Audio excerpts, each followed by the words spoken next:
A very good afternoon to you, and welcome to APNUAFC live on Facebook, live on YouTube as well. We're so glad that so many of you can join us. As you know, the price for admission is always to share the live stream, tag a friend, tag a foe even, and let's discuss some issues together. So we're going to give you a minute to tag, to share, and to invite someone to watch along with you. And while you do that, I'm going to take a pause to breathe and take in the Christmas scenery. It's the second day of December, and we are very privileged to have you join the afternoon rush. I'm going to be joined by my co-host, Randolph Critchlow, better known as Randy. He is finishing up some coffee, and he's going to be with me very shortly. I came in a little early and spent some time decorating, putting up the utensils and getting the gifts packed away quite nicely to this side here. It took me a lot of time to get those things up, and then to get the Christmas tree set. You see, when I'm presenting this Christmas tree in public, I don't want to be laughed at like the Region 3 Christmas tree by any means. So I made sure that I took my time, and along with the other folks we have here on staff, made sure that we have a proper looking Christmas tree, because ain't nobody gonna laugh at us. Folks, did you see that Christmas tree last evening from Region 3? We have to get Ganesh, who's from Region 3, on the line and to tell us a bit about this tree, because I am so ashamed to be Guyanese in the era of this tree. I don't know what paid millions to decorate this tree, but we need a parliamentary inquest, commission of inquiry into what went wrong with this tree. This tree was the most abused tree on Facebook. I have never seen anything bombarded and pummeled in this way as I saw this tree was degraded on social media. The last time I saw anything receive this kind of universal condemnation was the day when Infant Ali was declared the presidential candidate for the PPPC. Since then, I've never in comparison seen anything receive such ridicule like this tree and Infant Ali when he became the presidential candidate for the PPP. It was on a historic scale that one tree received this amount of condemnation. I see one person said that this perhaps was the fig tree that Jesus cursed. I don't know, but we are looking at that, and investigations are ongoing where that is concerned. But I picked up some of the comments. I'm basically time for Randy to come and say on social media concerning this tree, and there was a don't let me call names, 'cause I don't know if everybody wants to be highlighted like this, but one person said that if COVID-19 was a tree, that was the tree in Region 3. If COVID-19 was a tree, then this is the tree depicted here in Region 3. Could we show the tree again? And then someone else says that 2020 is getting stranger. And then I have a final comment here concerning the tree. 2020 is a real tough year, even for trees, even for Christmas trees. Right? The person said this Christmas tree is malnourished and like he got HIV. Wow. You see when I said rough, strong condemnation with this tree here? So I don't know, but I was made to understand that millions upon millions of dollars were spent to procure and decorate this tree. And the president, no person than the illegitimate, fraudulent, controversially installed President Infant Ali, went to declare this tree open.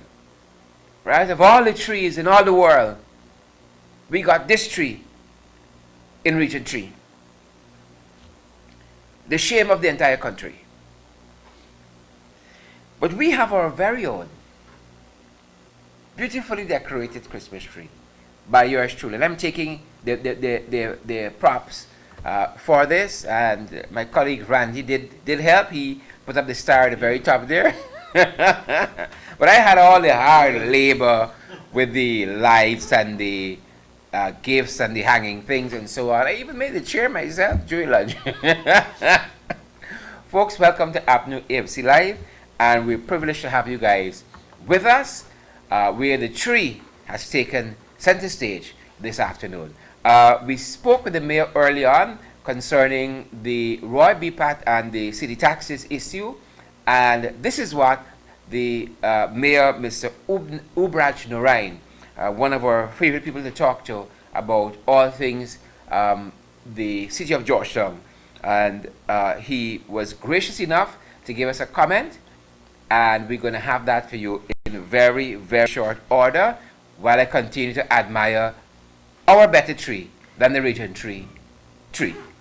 Here is Mayor Ubraj Narain while Randy sneaks in on the set after having his coffee. Well said. As well, we have seen in the papers this morning the death of the founder of the BPAT clan passed away, and I'm wondering, based on what was said in the supper papers this morning, that he was an entrepreneur and that he paid his taxes, and he is the father. His son, Roy BPAT, has not come to you on the council to pay his taxes. Any update on that matter? Is he been complying with the council? No, Mr. Roy BPAT I describe him in a way that I would not get personal with Mr. Roy BPAT. I speak on behalf of the Mayor and City Council. We met with Mr. Roy BPAT and team in December 2019.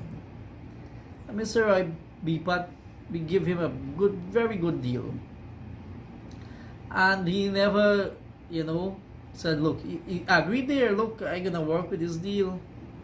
And so he contradicted himself by sending us a letter that, taxes. And the thing that bothered me as mayor, you have these vendors, you have all these residents in the city paying their taxes.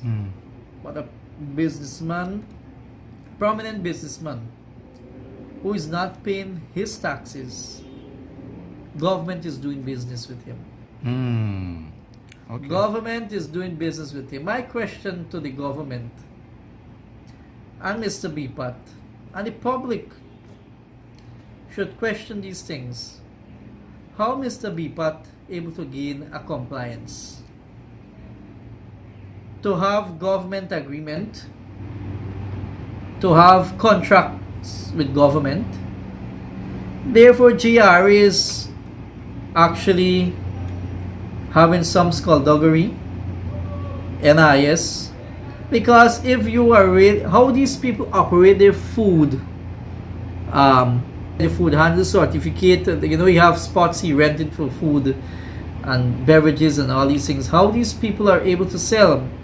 And by law, the 2801 stipulate that the health officer is required to visit that area to give an approval and condition of the environment.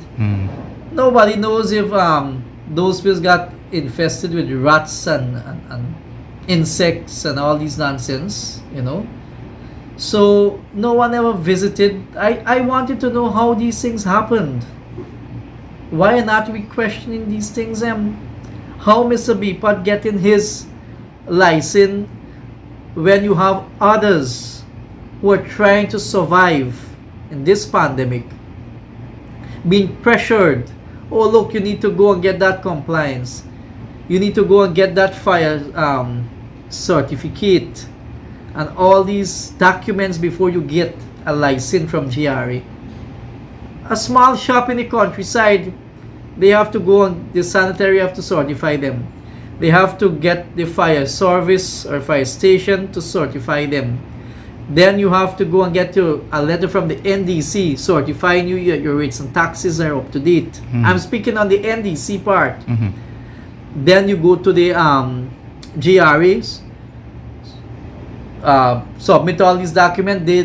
Then they will issue your license, rightful license. How Mr. BPAT getting all these things done without any compliance from the Mayor and City Council? You have a normal business, people in the city need these things. Why Mr. BPAT is not getting these things? Anybody question these things? So Mr. BPAT is playing a very dangerous game.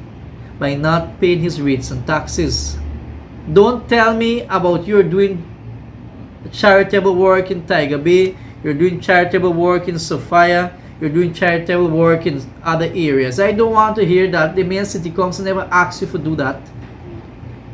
It is your civic duty to pay rates and taxes, Mr. Bipat. Are you going to take him to court for that?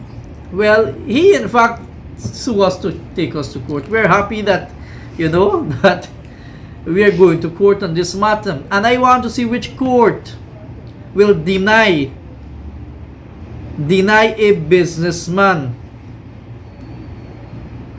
or a citizen not to pay taxes. If you in New York City, you operating a taxi, be that operating as a taxi driver, your taxes has to be up to date. Yes. We are so slack here, we are so loose here, and the government encourage these things. You buying electricity from Giffland. Before you sign that agreement, the first thing, look, you have to get a compliance from GRE, compliance from NIS, compliance from the mayor city council, the local authority. It seemed that the PPP never believed in democracy, because democracy for PPP have a different meaning. PPP has a different definition for democracy. And it's there in our constitution that local democracy must prevail. And the PPP recognizing those things. Why the minister write me the letter then? Playing himself a fool? So these nonsense that the rich business friends and family of the PPP is inheriting should go for all Guyanese, even our vendors, the small shops in the countryside. They must receive these kind of same privilege, not only one, and who close to you. Mr. Bipat, on behalf of myself and the mayor's office, I want to extend condolences to you and family, and may God bless you and the soul of your dear one find a resting place. I still encourage you, after all your problems are over with this death in your family, I still encourage you, let us find a way to work out a payment plan so that you can honor your civic duty, sir. And I'm ready to reach with you for you to pay your rightfully rates and taxes. I wish you well. Thank you, sir.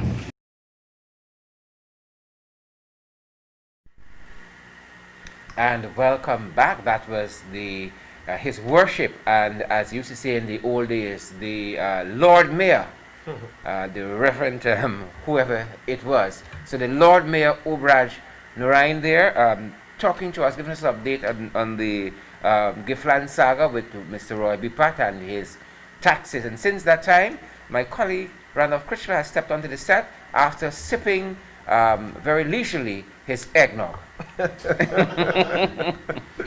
Welcome, Randy. How are you doing? Good afternoon. I'm good, Sherrod. Good afternoon to everyone. Just in case you didn't remind our viewers, today is 275 days of the resistance, 275 days since March 2nd. You're mad better than me. Day 122 of this fraudulent administration. One thing I don't like this afternoon, Randy, you're blocking with tree. Oh, I'm blocking with Christmas tree. If it was the region tree, Christmas tree, you can block it. But I like go right ahead. I saw a lot of controversy, a lot of talk about the region tree, Christmas tree. Oh, wow. And, I find it strange, Sharon, that with all the pomp and ceremony and all the monies being spent, that the organizers, because I know that Mr. Ali didn't decorate the tree himself. No, the man turned up though. Right? To declare the tree open. The organizers didn't see it fit to ensure that the president is going to light up a tree that looks better. That's a Randy, that is where you're wrong. Because in their eyes, that's a fantastic tree. That's a You understand me? I mean, whoever is Yeah. responsible for the I want to see tree, the receipt for the decorating of this tree. whoever's responsible. Maybe it was something done by some charity. You never Oh, know. the horrors. Maybe it was. Oh, the horrors. If you know that the Right? president Gift is going land to be selling coming, trees. the president I mean, is going to be coming. It will and cost opening us his- half of the GDP for the country, but gift land country. It was a sight. It was a Thank sight you. for Oh my sore Lord. eyes. When you brought us back and said there, Andrew, like my blood pressure went down. I don't know why. Oh, Yeah. but we have a lovely trade back there, and we're Yeah. gonna. But you just know, love it's that, so right? strange. You're going to have the president at Yeah. the thing. You know, you're organizing this event. Who was it? Who Yeah. was in charge? Kwame. No, the fact that the president still opened the tree is what baffles me. You understand? He should have said, no, I'm going to come back tomorrow. Make the rice. Yeah? Make the right. Oh my word. You understand me? The man must say we are already here, man. We Let's already just here. plug in the thing, man. Let's plug in right up the thing. That tree looks so dry, Randy. It is amazing. It didn't just self-combust. And they Tree. turn it on. The tree is a Right. reflection of the 122 days of the PPP's administration. Oh boy. 122 Very days. emblematic. You know what? There's little confusion for the That sprinkle is of the the tree. thing. That's exactly what That is happened. the thing. Right? I thought that was the pole we see in what is probably close in the background. No. Shall we go on? Then we have matters This of more tree importance to will take up the discuss. whole afternoon if we were with it. Yes, on Oh my. on some serious matters, Sean. Yeah. What are we covering today? Yeah, we're trying to give the public an update on the elections petitions case. Yes. We want to keep them fully informed, and I think we're going to have one of the lead attorneys on that case, joining Mr. us. Mayor Robertson. And he is going to update us a little bit. We know, for instance, in January, we're going to have the ruling of the Chief Justice in terms of all of the service and whether the service was nice and the tip the waiter and all of that. So we're going to have the ruling concerning service, but we're going to have one of the attorneys in the elections petition case. And we're going to deal with that phone call in a few minutes. Brief us. What other thing we have on the agenda for today? Yeah. Well, a number of issues we're looking at. We did talk to the mayor while you were sipping on your eggnog, Randy, and we wanted to talk, give a little update on the Haitian issue, because you know that is one of the Yes. perplexing things. I know that Mr. Wade was on the ground talking to them. Hopefully we can get him on the phone too. Yeah, and this morning, as compliments of Cyber News, we learned that the Guyana Police Force has been granted orders authorizing the deportation of the 26 Haitian nationals who have been detained for weeks at the State for Hugo Chavez Center for Rehabilitation and Reintegration. And it was quite strange the reason they were being deported. It says here, according to Cyber News, the individuals are being deported for allegedly lying about where they would be staying during their visit to Guyana. Wow. That is the grounds for deportation. Yes. So you have to ensure that you tell the government exactly where you'll be Yeah. staying. Yes. Never mind, you might even have a You might language barrier and all that. Or you gotta might be even move. accurate. Don't say is Regent Street if it's we call Rock Street. So, but let's just imagine that you move. You So you're gonna you send stay one 26 place. people back because you made an error. Yeah. I'm just wondering, that seems like a very flimsy ground, because let's just imagine that you came in the country. Let's just say we went somewhere and we decided, you know what, we don't want to stay here, we'll stay somewhere else. And the airport people said, no, you were staying in X place. Why Yeah. did you like? No, we moved. Yeah. So I guess we were supposed to be Yeah. deported then. Yeah. Which happened to me. I was staying at the hotel one time in Brooklyn. When we got there, the people weren't taking cash. You could only pay by card. I did not have a card that could be used there, and so I had to switch to someplace else. Yeah. Interesting. I mean, we spoke about Haiti and Yeah. being a sister Yeah. CARICOM nation, and CARICOM nationals, of course, are granted free movement. Yep. You should be able to come into a fellow CARICOM nation and stay 3 to 6 months. Yeah, but clearly not free movement here, because the responses have been terrible, to say the very least. And I want to read an extract from the statement by our very own Amanza Walton Desir on the detention of the Haitians. And in her statement, which has gotten wide coverage, Thus far, she says that, and she, by the way, is our Shadow Minister for Foreign Affairs, said that it is nothing short of heinous that the installed Ghana government will seek to detain 26 of our CARICOM brothers and sisters in subhuman conditions and from all indications without justification. This not only undermines regional integration, which we claim to support, apparently conveniently, but also flies in the face of the laws of Guyana, the plethora of international conventions to which we are a signatory, and importantly, our obligations under the revised Treaty of Chaguaramas. Yeah. Yep. Definitely. I mean, it's set out there in our agreement in terms of CARICOM. How are we supposed to be dealing with our neighbors? And I heard somebody mention the position that we are taking, knowing fully well that we were in, or Guyanese used to be treated this way. Yeah. I mean, things have changed. I guess when you start to get money, things change. You got a new set of friends and a new set of treatment. Yeah, right? we know what it is for Guyanese to be discriminated against and treated badly when they enter countries.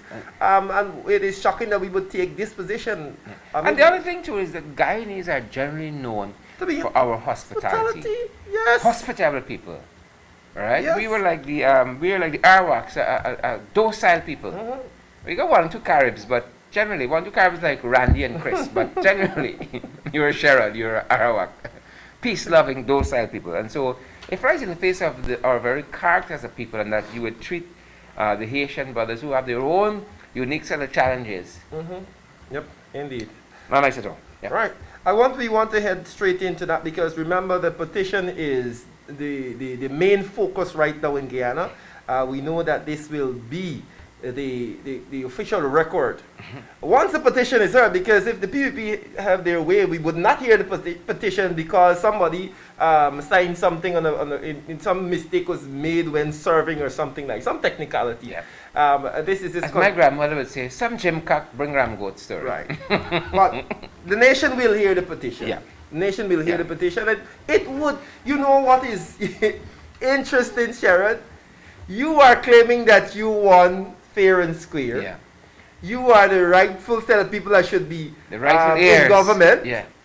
Then allow the petition to go. Yeah. Why are you fighting down the petition on a technicality? Yeah. Why don't you want the country to hear the petition? I would, if I was so certain that I won these elections fairly and squarely, and there was no manipulation at the polls, everything was everything, and we are confident that that is the case, then I wouldn't even worry about any technicality. Let's just forget that. Let's just get to the case, because I'm confident I'm going to win. That your case can stand on its own merits. I would not have tried to have the case thrown out because some first of all, Jagdeo was running from the service. Now they tell you Granger wasn't served properly, and Granger is a proper party. All sorts of madness. They need to mind their own business. That's what they need to do. All sorts of madness to get it thrown out. But this trade back is so distractingly beautiful. I don't. Well, before we get distracted with the tree, let's get an actual legal mind. No offense to you and your LLB. Sometimes I forget I have it too. So. But we're going to have no offense taken. We're going to call this Mayor Robinson, one of the lead attorneys on actual legal mind. on the petition cases. Some things, you know. And we're going to have some perspectives on him. We're going to dive a little deeper into the hearings and what happened over the last 2 days. And you guys can admire the tree in the meantime. Mr. Robinson, good afternoon. Good afternoon, sir. Welcome to the show again. I was just telling Mr. Duncan here, Sherrod Duncan here, that even though he has an LLB, we're not going to lean on his knowledge. We're going to call an actual lawyer. I'm happy to. I'm not taking any offense. Go right ahead, sir. Where are we in this elections petition process? Well, the court has heard arguments and some preliminary objections raised by the opposition. Well, raised by the government. Same thing. That's really going back. So. Go ahead, sir. And the Chief Justice has reserved her decision for, I believe it's the 18th of January. Yeah. She's going to make a decision on whether their preliminary objections are successful and would serve to derail one of the petitions.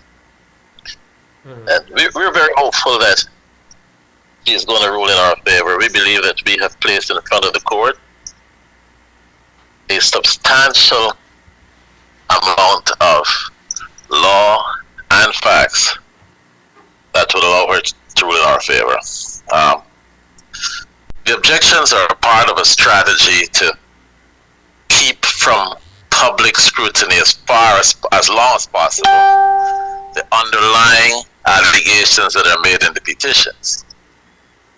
And if preliminary objections could be made, and whenever there is an unfavorable ruling, you run the issue all the way up to the top of the flagpole, then time is eaten up, and you come up with another issue, you run it up the flagpole again, hopefully so that so much time would pass that even when a favorable result is achieved, it wouldn't make a difference because the PPP government would have served pretty much its term in office. But we are determined to push back very hard on any attempt to string this thing along for an inconsiderable period of time. Mr. Robertson, if you can break down for the audience the arguments or the rationale behind the PPP's argument that Mr. Granger is a, what do you call it? A proper party. Mr. Ramjatan would have expressed to us when he joined the show that, you know, a proper party or a respondent has to be someone whose interest collides with that of the petitioner. And of course, we know that that isn't the case with Mr. Granger. So if you can further explain for our audience where they're coming from with this. Mr. Ramjatan is correct. Section 4.2 of the National Assembly Validity of Information Act says who a respondent in an election petition should be. Historically, in petitions, Guyanese, petitioners tend to serve everybody just to make sure that nobody is left out. Yeah. But at the case management conference, the Chief Justice our attention to 4.2 and wanted us to make submissions to her as to whether Mr. Granger was a proper respondent. Yeah. She specifically pointed out that in our petitions, we ask for things that would be the same things that Mr. Granger would want. Mm-hmm. You know, for instance, we had asked that the elections be declared null and void and that he be declared the winner. And so she said his interests seemed identical with the interests of the petitioner. So you guys address me on whether he is a proper respondent. Mm-hmm. And we did just that. You know, having looked at the law and looked at the facts, we concluded that he is not a necessary respondent. Yeah. And so, in fact, he should not be participating in the process. Because what the petitioners want is exactly what Mr. Granger wants. These petitioners are, after all, members of the APNUAFC coalition. And there is no divergence of interest between what the petitioners want and what the coalition, as represented by Mr. Granger, wants. Yeah.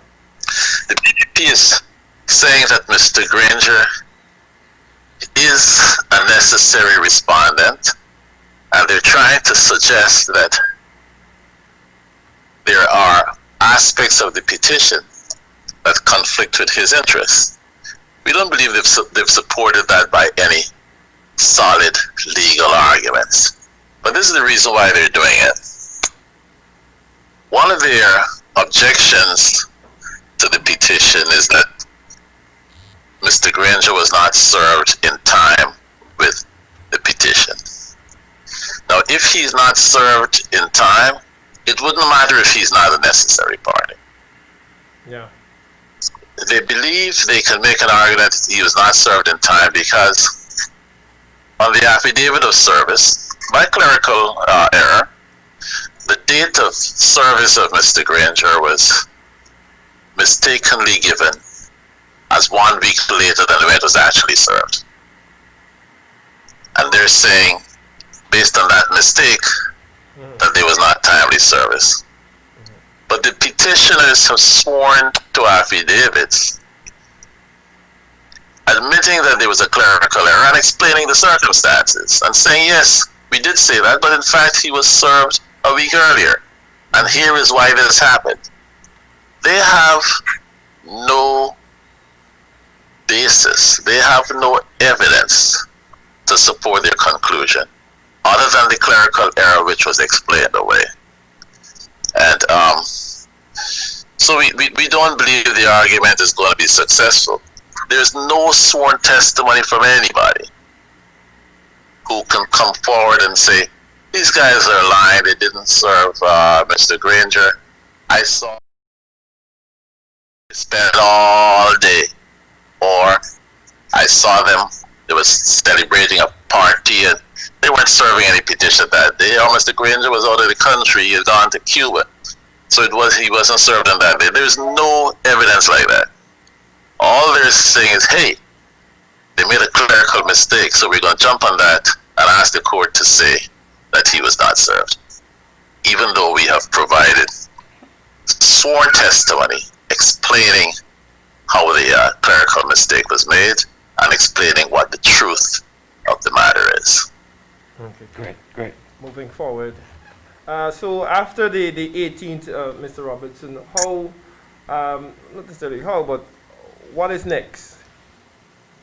Given, providing that the judgment or the decision is favorable, how do we move forward? Well, we expect it to be favorable. The Section 12, I believe, of the same law, the National Assembly Validity of Elections Act, says once all the objections have been dealt with, then the petition is considered to be at issue. And once it is at issue, then the judge would give directions as to the hearing of the actual petition. She will set up dates, she will assign it to a judge, more than likely she will hear it herself. And we would have to put on our case as the petitioners. We will go first. We're going to have to put our evidence on there. We're going to have to show all the allegations that we're making about the irregularity are more than just talk, that we have the evidence. We can show the court and show the public that these things did in fact happen. This would include calling of witnesses? Of course. In petition 99 in particular, we expect that we're going to have probably in the vicinity of 30 witnesses or so. Okay. People who can testify from all around the country about irregularities, because after all, we don't get anywhere with anecdotal evidence. We have to be able to put people on the witness stand, have them take an oath to tell the truth, have them tell the truth, and have them show the information that we have. And we believe that we have developed substantial information that we would be able to display when the trial of this thing starts. Okay. We're not pulling a Donald Trump anecdotal information. You see, the difference between us and Donald Trump is that we have the evidence. Donald Trump is merely bluffing and has been knocked down every time because he has no evidence. Yeah. Well, final question, Mr. Robertson. We heading to the CCJ? Well, I would be surprised if it doesn't. It's the stakes are very high, as you know, and I don't believe if a decision is made that the elections were improperly conducted, that irregularities were so widespread that it could not be considered credible, and that fresh elections should be called. I suspect the government would not take kindly to the early termination of its term of office, and I would be surprised if they don't litigate it higher up the chain. And we have seen their history. We have seen their history. So it would be surprising for me if this thing ends at the trial court stage or first instance, as lawyers would say. Although the last successful petition that was filed in 1997 was never appealed. Part of that, though, was because the decision didn't come down until 2001. Yeah. And by that time, they're heading into the elections. Yeah. Exactly. Yeah. Hopefully, we wouldn't have to wait until 4 years down the road to get a decision. We don't see it happening this time around. Yeah. All right. We'll keep our fingers crossed for that. We want to thank you again for joining us and sharing this afternoon. I'm sure that our audience has left this interview a little more informed about what is happening. Thank you. I'm glad to be able to do that. Thank you as well. Great. Thank you. Take care. And folks, that was one of the lead attorneys in the election petitions case, and Mr. Mayo Robinson walking us through this whole issue of service and some of the other major preliminary points that are under contention. And as we said, the Chief Justice, Roxanne George Wiltshire, will hand down her ruling on January 18th, 2021. Yes. Next year. 2 days before the swearing in of Mr. Joe Biden. Yeah. And in other news, Randy, I don't know if you had a chance to see this as you were coming on, but you remember the GRA scanner issue? Yes. They've recovered a photograph. Really though? Yep. They didn't tell us what the photograph is, but news coming out from Demar Wave suggests that the officials have said that the process was painstaking and delicate in order not to damage the hardware that these photographs were stored on. And the officials said that the contents of the hard drives were recovered from a Chinese-made scanner by specialized equipment obtained from key Western nations that is involved in the global narco-trafficking fight. So we're going to get some information now. Yeah, but what is even more interesting, Randy, if you think that was interesting, that a photograph has been recovered from this hard drive that they seemingly deleted the photographs from. Wow. Right? Demar Waves have said in their reporting, the official that they spoke with at GRA highlighted that thousands more deleted images were recovered in the process of searching for the ones believed to have been linked to the drug bust in Belgium. Well. We are going to be seeing some action, I guess. Yep. So I'm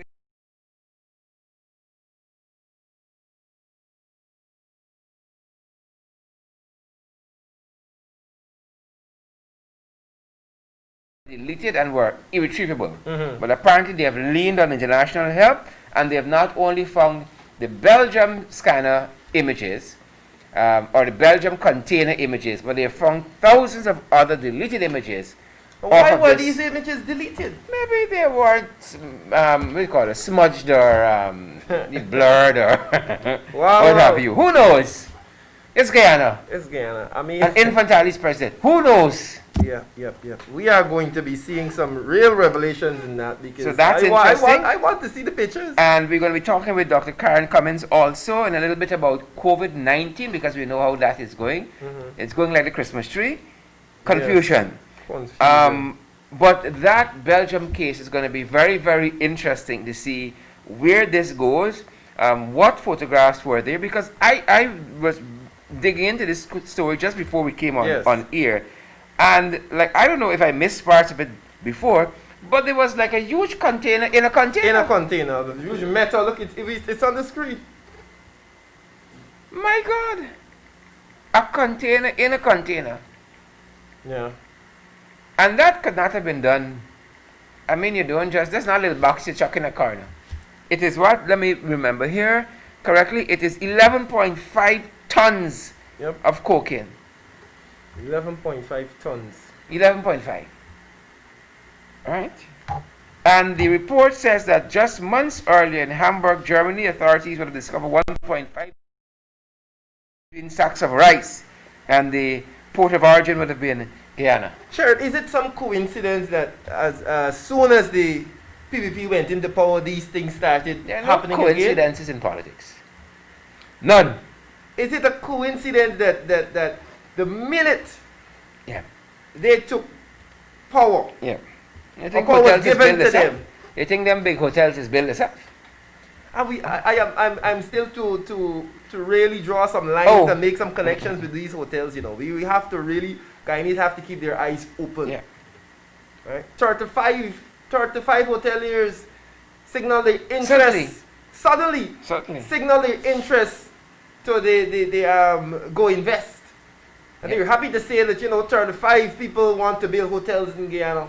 To the tune of what? Billions. Of I think it was 2 billion US or Yeah. more than that. But a billion US is 200 million Guyana dollars. Yeah. Right?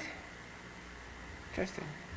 So we are going to, of course, we said, and we've been continuing to sound our voices and our concerns Billions. about it. Billions. Because we know, based on research and based on experience, that these hotels, and you see one casino already got its license. These hotels come with casinos, and sources have said that this is the plan of the PPP to make Guyana the gambling capital of we own Ozark here. right, the gambling capital of Latin America and the Caribbean, and it's just going to be a haven for those Oh, yes. drug dealers and Oh, money yes. launderers, and we are going to be in an interesting place, Interesting. right?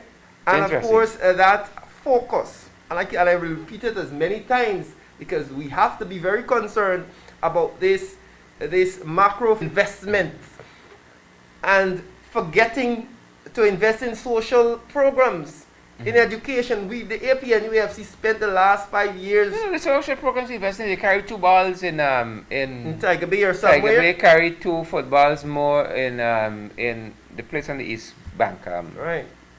MacDoom. Yeah. For the last That's 5 years, we have spent the majority of the You're budget. carrying the COVID money, but you're carrying Right. a ball and a bat. The majority of the budget allocations for the last 5 years went to education, and you can go and look that up, because this is how you make your people better. You invest Yeah. in them.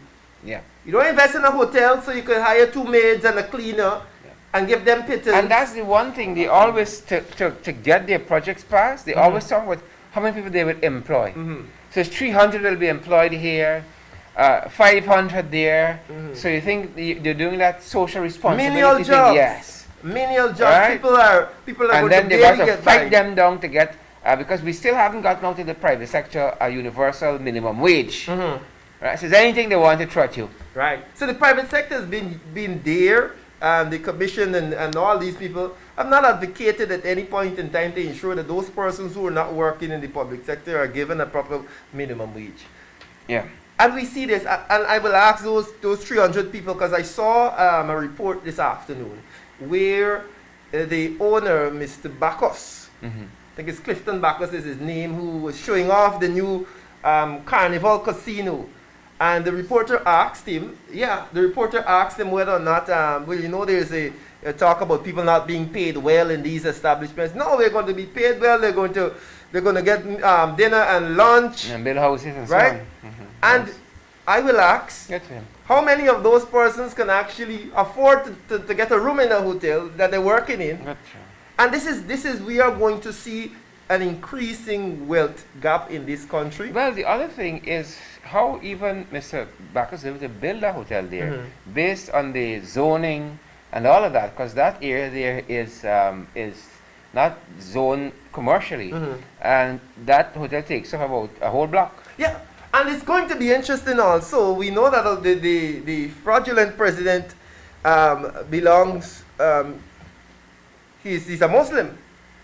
We know that the Muslim community, they were up in arms. They said that they don't want a casino with gambling right next to their mosque right there. it is going to be, you know that the hotel is in close proximity to that Well, maybe religious. they don't want it when it's one government, and maybe when another government is in power, they gotta.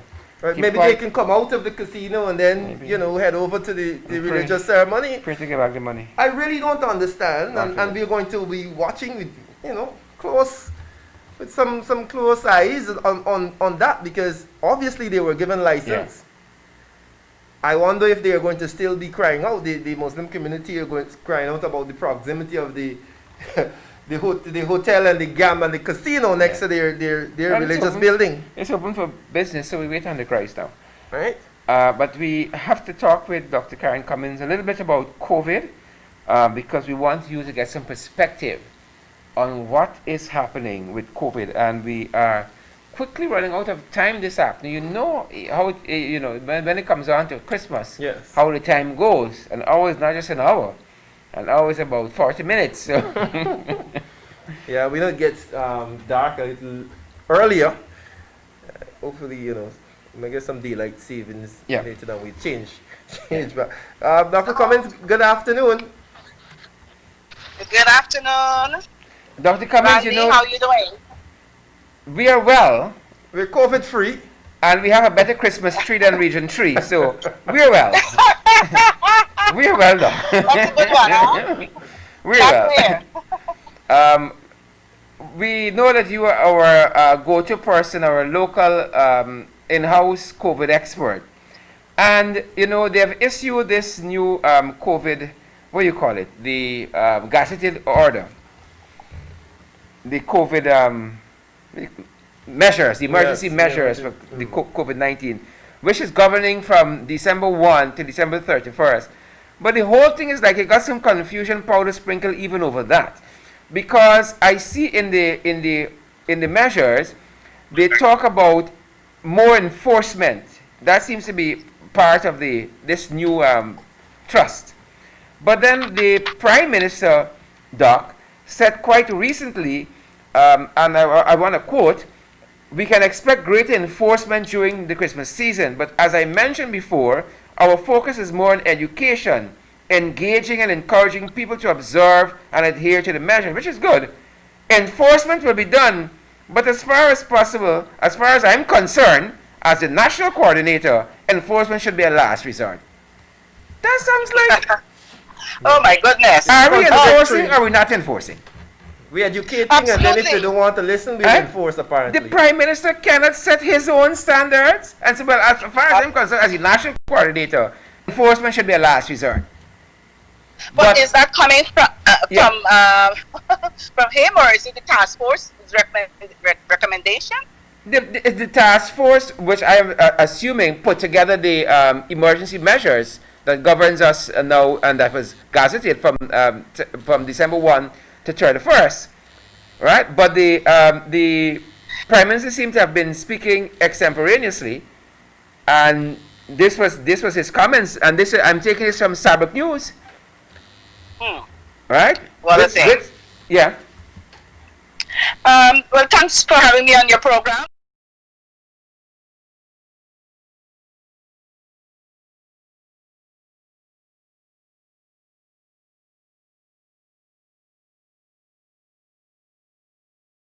Control in Guyana. You will agree with me that we need to control this pandemic. And what we're seeing now is a catastrophic failure of the health system to address this public health concern. I mean, we're carrying a case fatality of 18% for a population under 1 million. The recommended WHO is less than 5%. You know, and we all know that early intervention does save lives. I'm still to see a policy paper on COVID-19 from the ministry or the task force. There is no concrete plan in place from the Ministry of Health. Yeah, agreed. You know, and for this serious infection.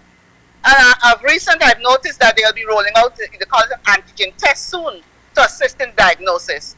But this is a supplementary test for suspected cases, and it's not to be used as a sole basis to diagnose or exclude COVID-19 or even to inform infection, infection status.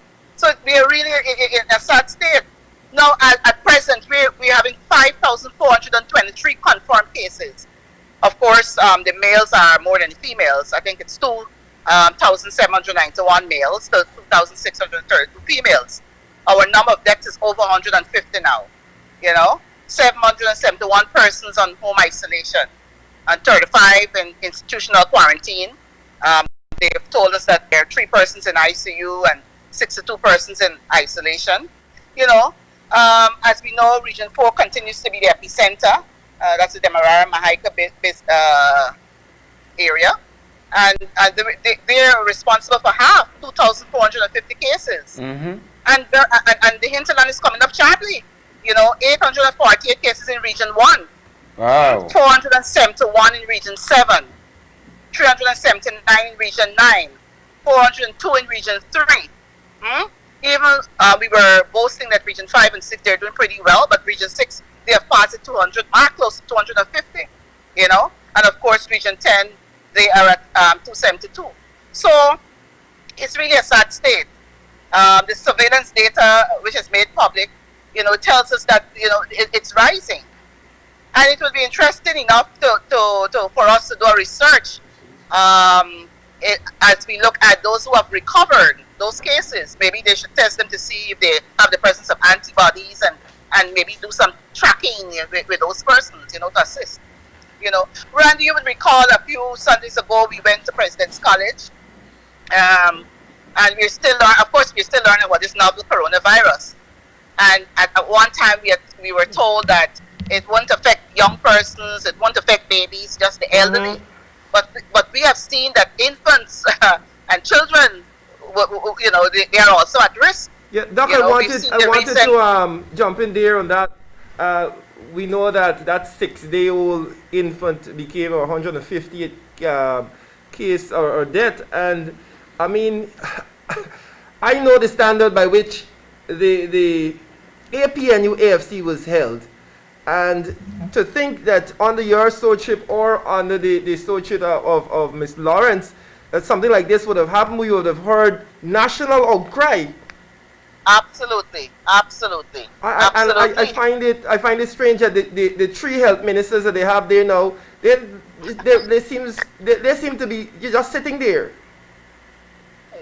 Yeah, I mean, and whatever they're doing is not impacting on the populace and in terms of this pandemic. Yeah. Of course, we know that children, they're less affected than adults. We know that. Those who would have gone to the hospital maybe because of some pre-hospital or comorbidity, appear to be, that may be the important factor in terms of children. They would have had some underlying disease perhaps, but we haven't heard much about that. But what we're seeing that this COVID-19 is very serious, and we can't say that the person is going to die, as one member of the government would have said. Of course, we know it's affecting individuals, communities, the entire country, be it epidemiologically, biologically, psychologically, sociologically, I mean, and economically, of course. And even there's a clinical impact because persons who would have recovered may have some kind of chronic disability and weakness and all of that. So it's really affecting us severely. Randy, we cannot say that this is as a result of the second wave because from since time immemorial, this curve hasn't been plateauing. So we don't have a new second wave on the first wave, So what we have to do, perhaps, just await a vaccine, which, according to our technical persons, should arrive in Guyana for the new year, 2021. They say in the first semester. And so, as the vaccines are being manufactured and approved. You have Pfizer and Moderna. Yeah. I think those 2 are coming out of the US, and AstraZeneca, I think, is coming from the UK with a German company or something like that. Yeah. But these vaccines will come to Guyana, and so we, having been approved and manufactured and approved, but then we may have issues of distribution, Yeah. And then we have 10 administrative regions, and these vaccines, for them to retain their potency, have to be stored in a particular temperature. So we talk about the cold chain. And so I'm not sure if all the regions have the refrigerator to store these vaccines. They don't, because over the weekend they had a tender in the paper for somebody to provide, provide the cold storage to build so they obviously don't. Well, we raced against time because I mean we're in December, close to January, Yeah. and I mean so they have up, you know what I mean? Yes. Yeah. So and then assuming it's here and they have the storage facility for it, then you have to persuade the public to Yeah. take this vaccine. You have to educate them how the vaccine is to be taken. Yeah. If there will be a another shot, Yeah. So Sharon, we have to really work hard, and of course, we have committed healthcare workers, but I think they're looking for policy direction. They're looking for, concrete plans and, the direction of this add up, as things come along, Yeah. Of course, there also is a notion that if 50 to 60% of the persons in the population gets the coronavirus, we call that herd immunity, the epidemic force will diminish, So there's that herd immunity, which is like a, natural spreading of the pathogen. Yeah. And you also have the artificial one where you have the vaccine. Of course, the goal is to diminish the spread. Yeah. So we know, Cheryl, going back to children there, when we were at President's College, and we had a problem there. Yes. Of course, I don't know what's happening in the school system too now, but of course, Guyana needs an educated nation, and children are our future leaders, and we must have primary education as a national priority as the country awaits the vaccine. And we also know that there's an association between educational disruption and decreased expected lifespan. Yeah. And it will have an effect on the children's health. However, what we are saying that the APNU is saying that do not put the cart before the horse. Put systems in place at the schools to lessen the spread of COVID-19, Yeah. Ensure that there are adequate safeguards to reduce the transmission within the schools, Yeah. Yeah. So, Sharon, as I close, I want to say that Guyanese, I want to tell them that we'll have to keep the seatbelt on for a little while longer. Yeah. Knowledge is power, so I will encourage them to follow the public health measures of the 3 W's. Wear your mask correctly every time, all the time. Watch your distance, at least 2 feet to 6 feet apart from another person. Wash your hands between 20 or 60 seconds is good. So that's the public health measures. Yeah. And then for those who are have comorbidities or maybe at risk, high risk, they can the Ministry of Health should give them prophylaxis. I'm not sure if it's a routine.